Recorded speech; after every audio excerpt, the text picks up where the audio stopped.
podsetniklar bilan kechasi juda ham chiroyli ko'rinyapti. Hamma ham sizlarga bunaqa davrotni qurilgan uy ko'rsatdim. O'shaning uchun bitta like bosib oxirigacha ko'ringlar. Ketqizgan vaqtingizni achirmaysizlar.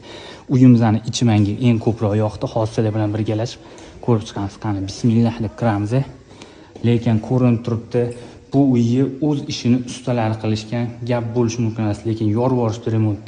Mana qaranglar, shunday zinaga chiqasizlar, u yog'iga o'zi sizlarning yo'linglarni zinani o'zi yoritib beradi.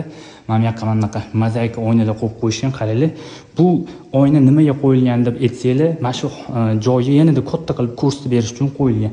Ayollarimiz ko'proq vaqtini o'tkazadigan oshxonaga ham lekin mehrni konkretni tiqib yuborishgan.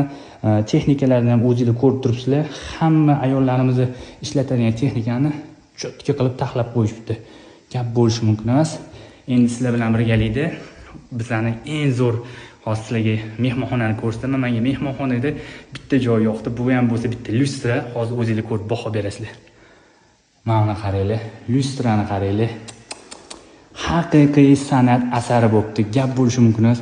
Xuddi bir tepalarda qushlar uchib yurgandek bo'ladi. Qaranglar. Havas qilganlar bitta like bosib qo'yinglar. Devordagi ramkalar, ayniqsa mana bu rang boru, emulsiyaning rangi ham juda ham sochli, bagati rang tanlangan. Bu yo'ni olgan odam inshaalloh maza qilib yashashlar aniq. Havas qilgan hammaga